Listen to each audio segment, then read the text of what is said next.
नमस्कार। दोपहर समाचार में आपका स्वागत है।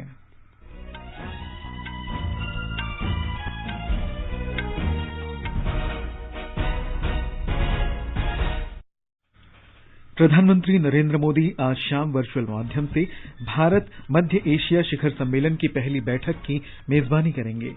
उत्तर प्रदेश में विधानसभा चुनाव के चौथे चरण के लिए अधिसूचना जारी। पहले चरण के लिए नाम वापस लेने का आज आखिरी दिन। बहुजन समाज पार्टी ने उत्तर प्रदेश में दूसरे चरण के लिए 6 उम्मीदवारों की नई सूची जारी की।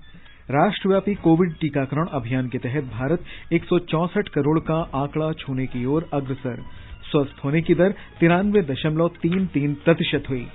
इस वर्ष के परीक्षा पे चर्चा कार्यक्रम के लिए पंजीकरण का आज अंतिम दिन। प्रधानमंत्री रविवार को सुबह 11:30 बजे मन की बात कार्यक्रम में अपने विचार साझा करेंगे। अमेरिका ने यूक्रेन को नाटो से अलग करने की रूस की मांग को खारिज किया। और ऑस्ट्रेलियन ओपन टेनिस टूर्नामेंट के महिला सिंगल्स सेमीफाइनल में आज एशली बार्टी का मुकाबला मैडिसन कीज से और डैनिएला कॉलिंस का सामना इगा स्वायटेक से होगा। दोपहर समाचार में मनोज के साथ मैं निखिल कुमार। देश के कई हिस्सों में कोरोना संक्रमण तेजी से फैल रहा है।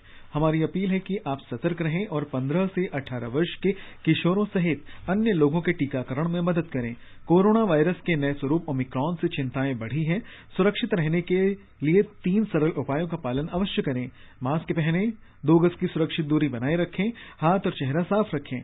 कोविड से संबंधित किसी भी जानकारी और मार्गदर्शन के लिए राष्ट्रीय हेल्पलाइन नंबर 0112397804 और 1075 पर संपर्क करें।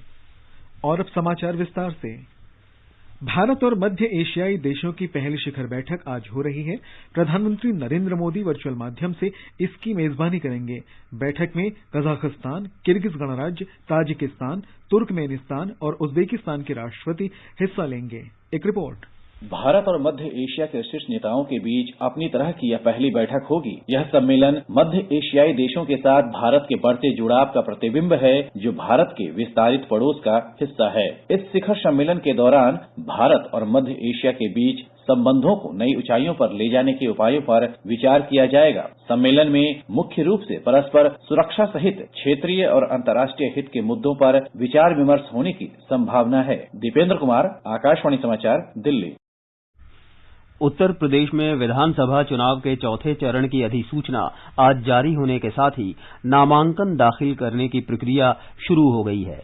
प्रदेश में 7 चरणों में 10 फरवरी से 7 मार्च तक मतदान कराया जाएगा। एक रिपोर्ट। चौथे चरण के चुनाव में 9 जिलों की 16 सुरक्षित सीट सहित कुल 59 निर्वाचन क्षेत्रों में 23 फरवरी को वोट डाले जाएंगे। चुनाव के चौथे चरण के लिए 3 फरवरी तक नामांकन भरे जा सकेंगे और पर्चों की जांच का काम 4 फरवरी को किया जाएगा। 7 फरवरी तक उम्मीदवार अपना नाम वापस ले सकते हैं। मतगणना 10 मार्च को होगी। इस बीच राज्य में पहले चरण के लिए आज शाम तक नाम वापस लिए जा सकते हैं। इस चरण में अनुसूचित जाति के लिए सुरक्षित 9 सीट सहित 58 विधानसभा सीटों पर 10 फरवरी को मतदान होगा। प्रदेश में 55 विधानसभा क्षेत्रों के लिए 9 जिलों में दूसरे चरण का मतदान 14 फरवरी को होगा। इसके साथ ही 2 अन्य राज्यों गोवा और उत्तराखंड में भी इसी चरण में चुनाव होंगे। गोवा की 40 और उत्तराखंड की 70 सीटों के लिए एक ही चरण में मतदान होगा। उत्तर प्रदेश में दूसरे चरण के लिए और गोवा तथा उत्तराखंड में एक ही चरण में 14 फरवरी को वोट डाले जाएंगे। नामांकन 28 जनवरी तक भरे जा सकते हैं। 29 जनवरी को पर्चों की जांच की जाएगी और 31 जनवरी तक नाम वापस लिए जा सकेंगे। उत्तर प्रदेश में 20 फरवरी को 59 विधानसभा क्षेत्रों के 10 जिलों में मतदान होगा। इसके अलावा पंजाब में एक ही चरण में 20 फरवरी को राज्य की सभी 117 विधानसभा सीटों के लिए मतदान होगा। उत्तर प्रदेश में तीसरे चरण के लिए और पंजाब में एक ही चरण के लिए 1 फरवरी तक नामांकन दाखिल किए जा सकते हैं। 2 फरवरी तक पर्चों की जांच की जाएगी। 4 फरवरी तक नाम वापस लिए जा सकते हैं। चुनाव डेस्क से मैं कनकलता। इस बीच उत्तर प्रदेश में पहले 2 चरणों के चुनाव के लिए प्रचार अभियान तेज हो गया है। हमारे संवाददाता ने बताया है कि प्रमुख राजनीतिक पार्टियों ने मतदान पूर्व गठबंधन किए हैं। 2017 विधानसभा चुनाव को भारी बहुमत से जीतने वाली भारतीय जनता पार्टी ने अनुप्रिया पटेल के नेतृत्व वाली अपना दल सोनेलाल और संजय निषाद की निषाद पार्टी के साथ गठबंधन किया है। मुख्य विपक्षी दल समाजवादी पार्टी, राष्ट्रीय लोकदल के अलावा शिवपाल यादव की प्रगतिशील समाजवादी पार्टी लोहिया, ओम प्रकाश राजभर के नेतृत्व वाली सुहेलदेव भारतीय समाज पार्टी, जनवादी पार्टी सोशलिस्ट, कृष्णा पटेल के नेतृत्व वाली अपना दल कमेरावादी और महान दल के साथ गठबंधन कर चुनाव मैदान में है। वहीं कांग्रेस और बहुजन समाज पार्टी ने आगामी विधानसभा चुनाव अकेले लड़ने की घोषणा की है। असदुद्दीन ओवैसी की अगुवाई वाली मजलिसे इत्तेहादुल मुस्लिमीन AIMIM ने भी बाबू सिंह कुशवाहा की जन अधिकार पार्टी और भारत मुक्ति मोर्चा के साथ गठबंधन किया है। आदित्य शुक्ला, आकाशवाणी समाचार, गोरखपुर। उत्तर प्रदेश में बहुजन समाज पार्टी ने विधानसभा चुनाव के दूसरे चरण के लिए 6 उम्मीदवारों की नई सूची जारी की है। पार्टी ने मुरादाबाद की कुंदरकी विधानसभा निर्वाचन क्षेत्र से मोहम्मद रिजवान, बरेली से ब्रह्मानंद शर्मा, फरीदपुर से शालिनी सिंह और नवाबगंज से यूसुफ खान को उम्मीदवार बनाया है। उत्तर प्रदेश विधानसभा चुनाव के लिए भारतीय जनता पार्टी के वरिष्ठ नेता अमित शाह ने आज मथुरा में घर घर जाकर चुनाव प्रचार किया।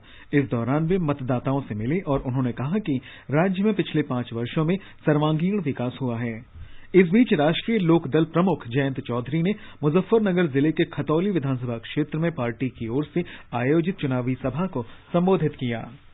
गोवा में नामांकन दाखिल करने की गतिविधियां तेज हो गई हैं।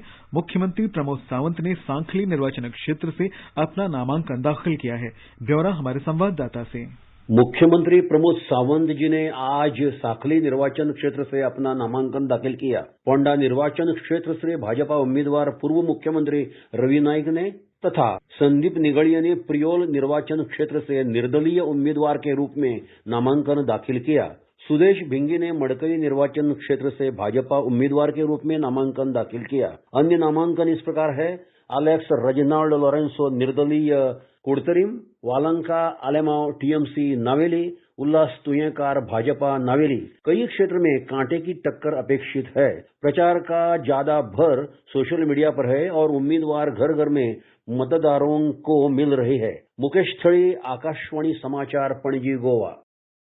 उत्तराखंड में प्रमुख राजनीतिक दलों ने अपने उम्मीदवार घोषित कर दिए हैं। कांग्रेस के पूर्व प्रदेश कांग्रेस अध्यक्ष किशोर उपाध्याय और पूर्व महिला अध्यक्ष सरिता आर्य भारतीय जनता पार्टी में शामिल हो गए हैं, जबकि भाजपा के वरिष्ठ नेता और राज्य सरकार में कैबिनेट मंत्री रहे हरक सिंह रावत तथा ओम गोपाल रावत कांग्रेस में चले गए हैं। ये समाचार हमारी वेबसाइट newsonair.com/hindi और हमारे mobile app news on AIR पर भी उपलब्ध हैं। सुनो ना, हाँ? सोच रहा हूँ अपना बिजनेस क्यों न बढ़ा लूं। तो रोका किसने है? हाँ? रोका तो किसी ने नहीं, पर समझ नहीं आ रहा कि मदद किससे मांगूं। मुझसे। तुमसे? तो अच्छा बताओ फिर। आकाशवाणी है ना, मैंने सुना है उसका नेटवर्क देश भर में फैला है। पर उससे मेरा क्या फायदा? देखो, फायदा है, जिस शहर में चाहो विज्ञापन की मदद से उपभोक्ताओं तक पहुँच जाओ।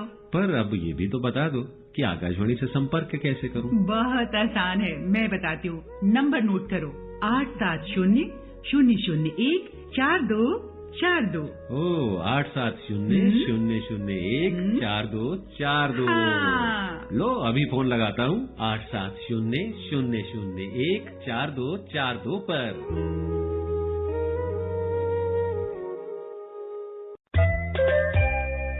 नए भारत के निर्माण में आप अपना कर्तव्य निभाइए। 31 दिसंबर 2021 को समाप्त हुए क्वार्टर की ETDS स्टेटमेंट फाइल करें 31 जनवरी 2022 तक और लेट फीस या जुर्माने से बचें। सभी टैक्स डिडक्टर्स रजिस्टर करें tdscpc.gov.in पर। प्रत्येक आयकरदाता एक राष्ट्र निर्माता। दोपहर समाचार में आपका फिर स्वागत है। राष्ट्रव्यापी कोविड टीकाकरण अभियान के तहत भारत 164 करोड़ का आंकड़ा छूने की ओर अग्रसर है।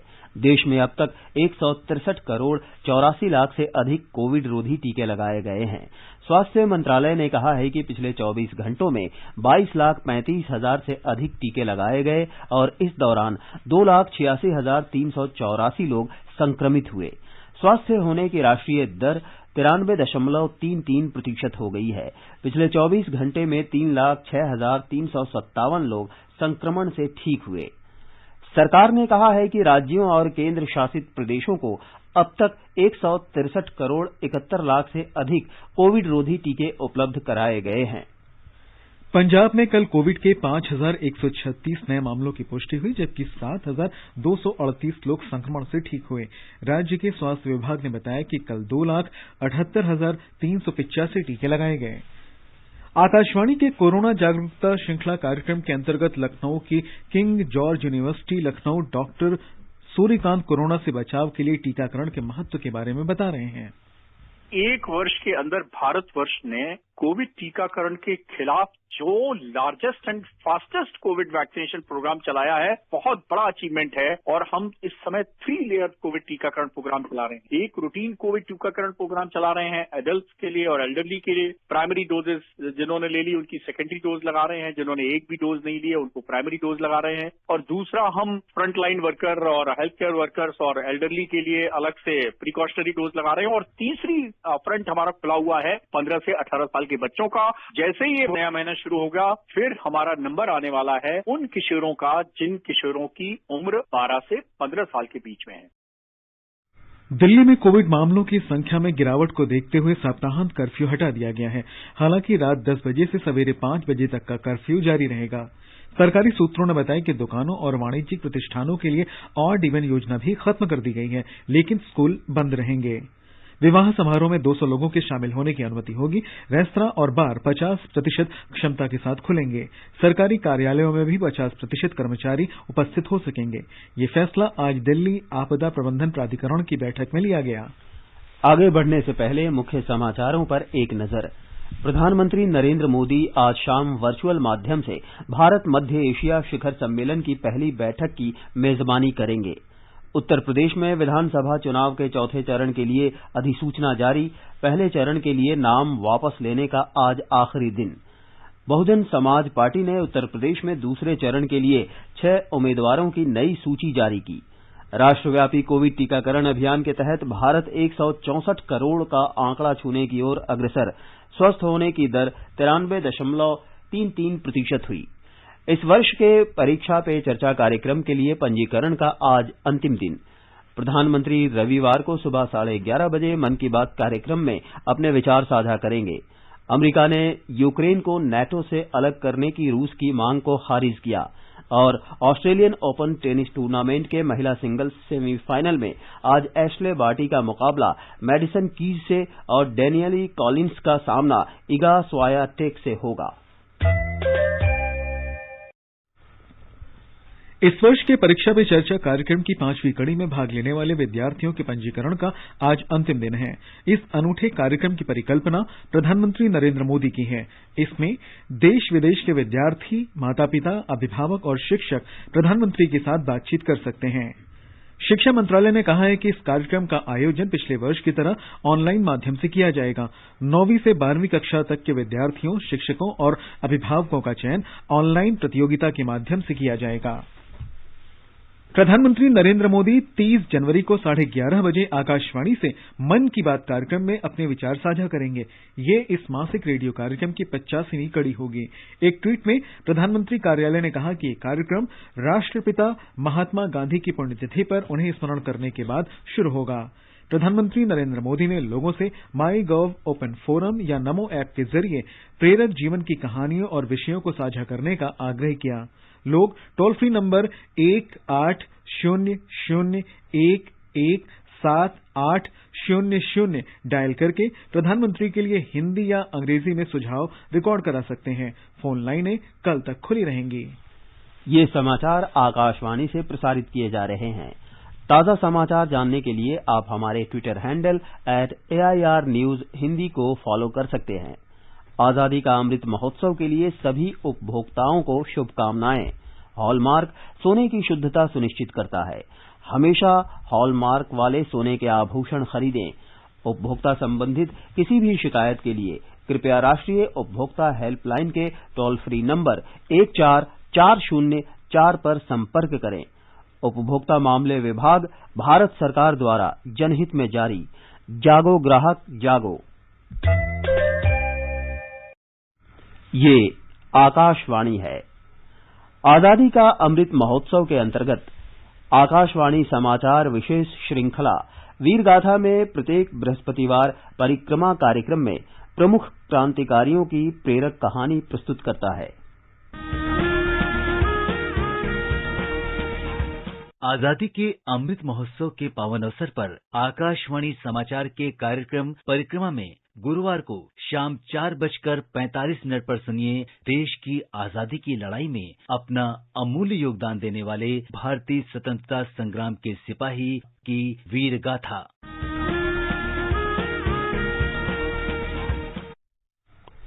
आजादी के अमृत महोत्सव के अंतर्गत आइए अब सुनते हैं आकाशवाणी की विशेष प्रस्तुति आजादी का सफर। आजादी का अमृत महोत्सव।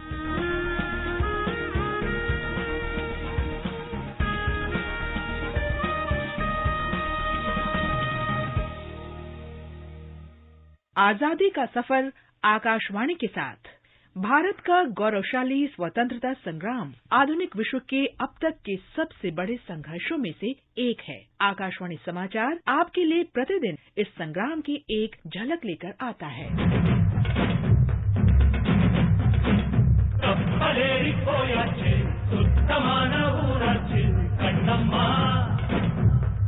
आज की कड़ी में हम स्वतंत्रता सेनानी और भारत के 8वें राष्ट्रपति रामास्वामी वेंकटरमण को याद करते हैं। 27 जनवरी 2009 को उनका निधन हो गया था। छोटी सी आयु में ही वे देश के स्वतंत्रता आंदोलन में शामिल हो गए थे और उन्होंने भारत छोड़ो आंदोलन में भी भाग लिया था।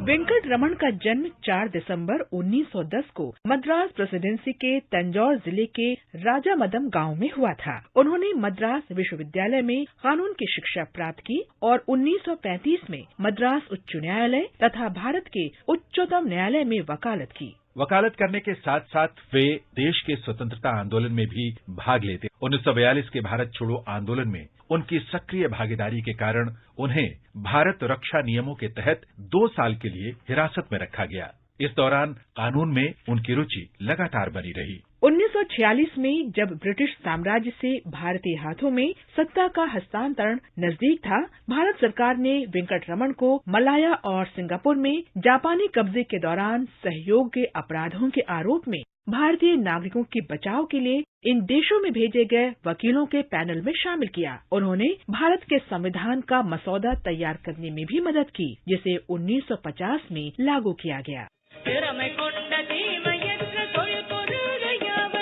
वेंकटरमण उस संसदीय दल का अभिन्न अंग थे जिसने 1950 और 1952 के बीच की अवधि के दौरान भारत की प्रांतीय संसद को फिर से डिजाइन किया। 1950 में वे भारत के अंतरिम संसद और 1952 से 1957 तक पहली संसद के लिए चुने गए। 1957 में वे फिर से संसद के लिए चुने गए। वेंकटरमण ने एक मंत्री के रूप में मद्रास राज्य सरकार में शामिल होने के लिए लोकसभा सीट से इस्तीफा दे दिया। वेंकट रमन ने 1957 से 1967 तक उद्योग, श्रम, सहकारिता, बिजली, परिवहन और वाणिज्यिक करों के विभाग का दायित्व संभाला। इस दौरान वे उच्च सदन अर्थात मद्रास विधान परिषद के नेता भी रहे। वेंकट रमन को 1967 में केंद्रीय योजना आयोग के सदस्य के रूप में नियुक्त किया गया था और उन्हें उद्योग, श्रम, बिजली, परिवहन, संचार और रेलवे के विषय सौंपे गए थे। उन्होंने 1971 तक ये पद संभाले। 1977 में वेंकटरमण मद्रास दक्षिण निर्वाचन क्षेत्र से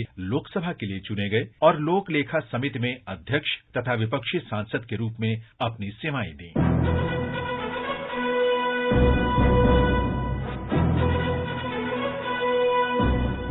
1980 के दशक में केंद्रीय रक्षा मंत्री रहते हुए वेंकट रमन को भारत के मिसाइल कार्यक्रम की शुरुआत करने का श्रेय है। उन्होंने एपीजे अब्दुल कलाम को मिसाइल कार्यक्रम की जिम्मेदारी सौंपी और संपूर्ण मिसाइल प्रणाली को समेकित किया तथा इसे एकीकृत निर्देशित मिसाइल विकास कार्यक्रम का नाम दिया।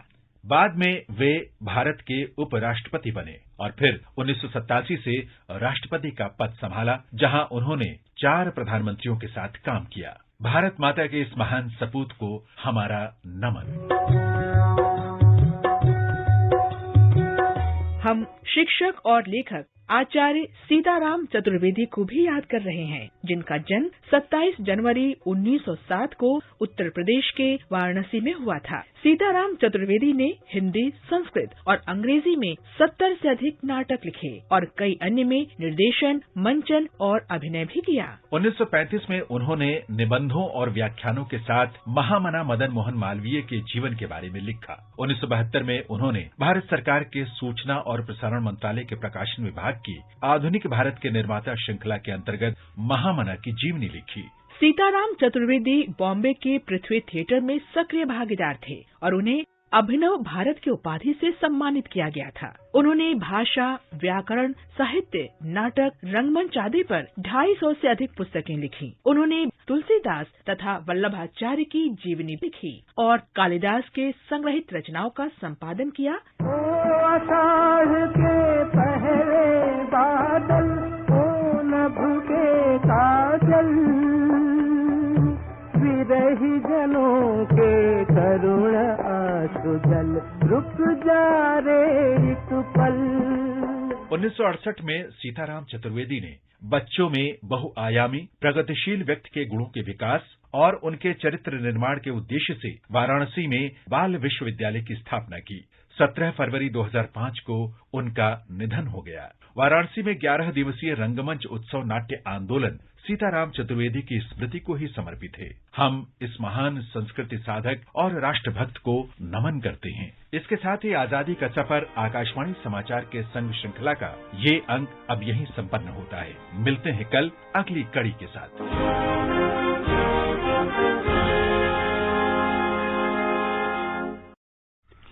आकाशवाणी समाचार सुनते रहें और आजादी के अमृत महोत्सव में हमारे साथ शामिल रहें।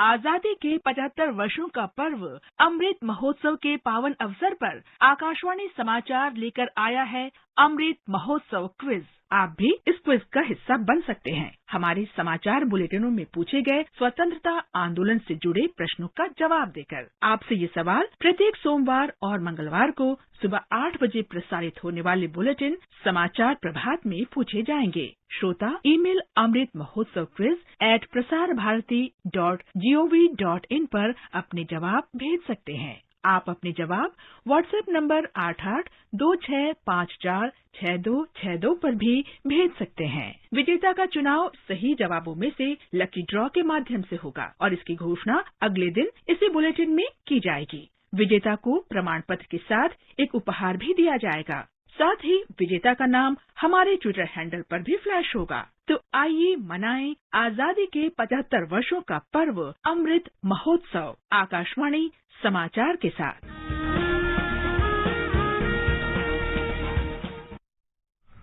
अमेरिका ने यूक्रेन को नेटो से अलग करने की रूस की मांग को खारिज कर दिया है। इससे पहले रूस ने अपने पड़ोसी देश यूक्रेन पर हमला करने की चेतावनी दी थी। यूक्रेन संकट को हल करने की रूस की मांग पर अमेरिका के विदेश मंत्री एंटनी ब्लिंकन ने औपचारिक प्रतिक्रिया दी है। श्री ब्लिंकन ने कहा कि उन्होंने यूक्रेन संकट के समाधान को निकालने के लिए रूस के सामने कूटनीति का रास्ता अपनाने का सुझाव दिया था, जिसे रूस को स्वीकार कर लेना चाहिए था। अमेरिकी विदेश मंत्री के बयान के जवाब में रूस के एक मंत्री ने कहा कि उनका देश ब्लिंकन की प्रतिक्रिया का अध्ययन करेगा। चीन की पीपुल्स लिबरेशन आर्मी ने अरुणाचल प्रदेश के एक किशोर मिराम तारोन को भारतीय सेना को सौंप दिया है। विधि मंत्री किरेन रिजिजू ने ट्वीट कर बताया कि चिकित्सा जांच सहित निर्धारित प्रक्रिया पूरी की जा रही है। ऐसा संदेह है कि 17 वर्ष के इस किशोर को चीन की पीपुल्स लिबरेशन आर्मी ने पकड़ लिया था। इस महीने की 20 तारीख को तेजपुर में रक्षा जनसंपर्क अधिकारी ने ट्वीट कर ये जानकारी दी थी। भारतीय सेना ने तत्काल हॉटलाइन पर पीपुल्स लिबरेशन आर्मी से बात की और इस किशोर के बारे में पता लगाने तथा उसे स्वदेश भेजने को कहा था।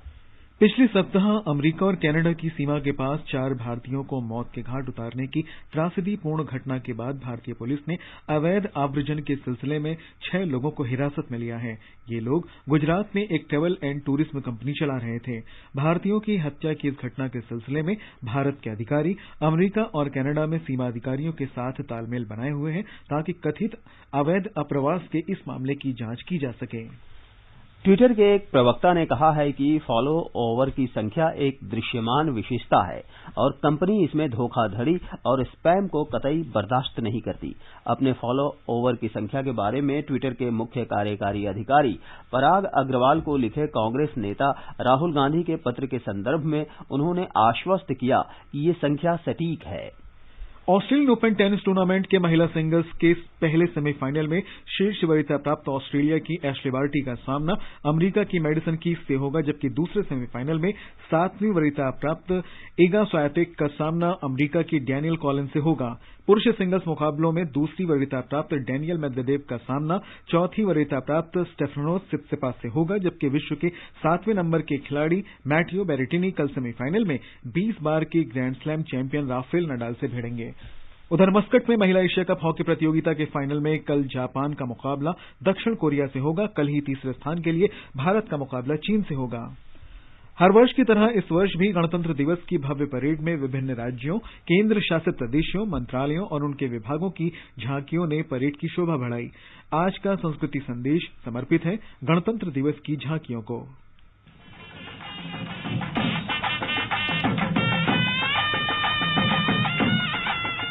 हर वर्ष की तरह इस वर्ष भी गणतंत्र दिवस की भव्य परेड में विभिन्न राज्यों, केंद्र शासित प्रदेशों, मंत्रालयों और उनके विभागों की झांकियों ने परेड की शोभा बढ़ाई। गुजरात के साबरकांठा जिले में आज से 100 साल पहले श्री मोतीलाल तेजावत के नेतृत्व में आजादी की लड़ाई लड़ रहे 1200 आदिवासियों को अंग्रेजों की सेना ने मौत के घाट उतार दिया था। गुजरात की इस वर्ष की झांकी में इन्हीं आदिवासी क्रांतिवीरों को सम्मान देने का प्रयास किया गया। उत्तराखंड की इस वर्ष की झांकी में हेमकुंड साहिब और डोबरा चाटी पुल के माध्यम से राज्य में सड़क संपर्क और धार्मिक स्थलों में हुए विकास को आकर्षक रूप से दर्शाया गया। जम्मू कश्मीर की झांकी में एक तरफ जहां विश्व प्रसिद्ध माता वैष्णो देवी मंदिर को दिखाया गया था, तो वहीं दूसरी तरफ प्रदेश में हो रहे विकास कार्यों को प्रदर्शित किया गया था।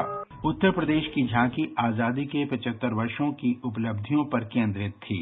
इसमें एक जनपद एक उत्पाद योजना के साथ साथ विश्व प्रसिद्ध काशी विश्वनाथ गलियारे के विकास को भी दिखाया गया। काशी का गौरव लौटा जब खुला भव्य गलियारा, विश्वनाथ से मिलकर पुलकित है गंगा की धार। इस वर्ष पंजाब की झांकी स्वाधीनता संग्राम में पंजाब के योगदान पर आधारित थी।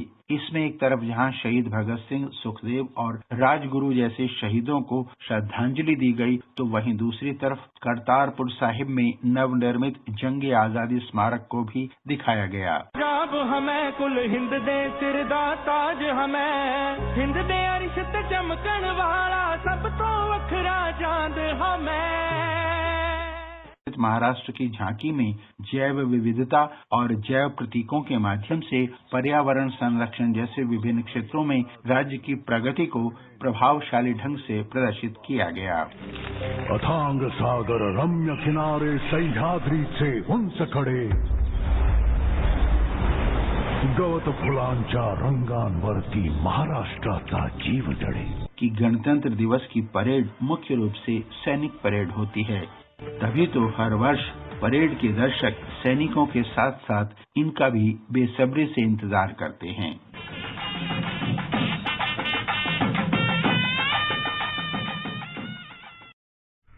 प्रसिद्ध मराठी लेखक और सामाजिक कार्यकर्ता अनिल अवाचट का पुणे में निधन हो गया है। वे 77 वर्ष के थे। अब एक नजर आज के मौसम पर। राष्ट्रीय राजधानी दिल्ली में कड़ाके की ठंड पड़ रही है। मुंबई में आमतौर पर आसमान साफ रहेगा। चेन्नई में बादल छाए रहने के साथ हल्की वर्षा होने के आसार है। उधर श्रीनगर और मुजफ्फराबाद में आसमान साफ रहेगा। पूर्वोत्तर में गुवाहाटी में आसमान साफ रहेगा। और अंत में मुख्य समाचार एक बार फिर। प्रधानमंत्री नरेंद्र मोदी आज शाम वर्चुअल माध्यम से भारत मध्य एशिया शिखर सम्मेलन की पहली बैठक की मेजबानी करेंगे। उत्तर प्रदेश में विधानसभा चुनाव के चौथे चरण के लिए अधिसूचना जारी। पहले चरण के लिए नाम वापस लेने का आज आखिरी दिन। बहुजन समाज पार्टी ने उत्तर प्रदेश में दूसरे चरण के लिए 6 उम्मीदवारों की नई सूची जारी की। राष्ट्रव्यापी कोविड टीकाकरण अभियान के तहत भारत 164 करोड़ का आंकड़ा छूने की ओर अग्रसर। इस वर्ष के परीक्षा पे चर्चा कार्यक्रम के लिए पंजीकरण का आज अंतिम दिन। प्रधानमंत्री रविवार को सुबह 11:30 बजे मन की बात कार्यक्रम में अपने विचार साझा करेंगे। अमेरिका ने यूक्रेन को नाटो से अलग करने की रूस की मांग को खारिज किया और ऑस्ट्रेलियन ओपन टेनिस टूर्नामेंट के महिला सिंगल सेमीफाइनल में आज एश्ले बार्टी का मुकाबला मैडिसन कीज से होगा और डैनियल कॉलिंस का सामना इगा स्वायटेक से होगा। इसके साथ ही दोपहर समाचार का ये अंक समाप्त हुआ। नमस्कार।